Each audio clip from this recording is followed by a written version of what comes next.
জয় যিশু। ঈশ্বরের বাক্য পাঠ। ঈশ্বরের বাক্য বা শাস্ত্র প্রতিনিয়ত আমাদের পাঠ করা প্রয়োজন। ঈশ্বরের বাক্য বা শাস্ত্র প্রতিনিয়ত আমাদের পাঠ করা প্রয়োজন। ঈশ্বরের বাক্য পাঠের মধ্য দিয়ে ঈশ্বর আমাদের সাথে কথা বলেন, আর প্রার্থনার মাধ্যমে আমরা ঈশ্বরের সাথে কথা বলি। প্রত্যেক খ্রিস্ট বিশ্বাসীর জীবনে এ এক অবশ্য পালনীয় প্রাত্যহিক কর্তব্য।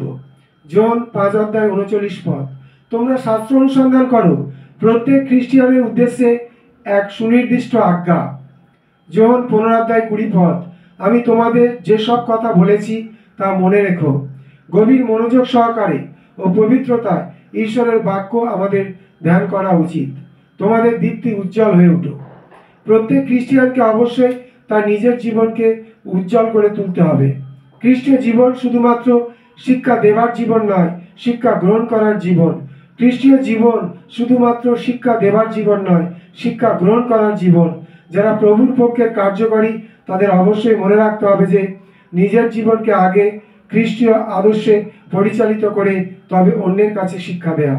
যারা প্রভুর পক্ষের কার্যকারী তাদের অবশ্যই মনে রাখতে হবে যে নিজের জীবনকে আগে খ্রিস্টীয় আদর্শে পরিচালিত করে তবে অন্যের কাছে শিক্ষা দেওয়া।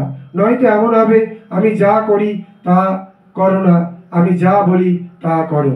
তার মানে আমি যা করি তা মন্দ, এটাই ভণ্ড শিক্ষকদের শিক্ষা। প্রভু যীশুখ্রিস্ট বিশ্বাসীকে লবণ, দীপাধারের উপরের বাতি, পাহাড়ের উপরের নগর এই কলের সাথে তুলনা করেছেন। এই জন্যই যে খ্রিস্টীয় জীবনে গোপন কিছু নেই।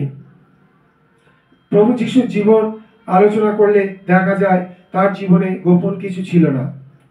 খ্রিস্টীয় জীবন হলো সুগন্ধ স্বরূপ যা চারিদিকে ছড়িয়ে পড়বে। খ্রিস্টীয় জীবন হলো সুগন্ধ স্বরূপ যা চারিদিকে ছড়িয়ে পড়বে।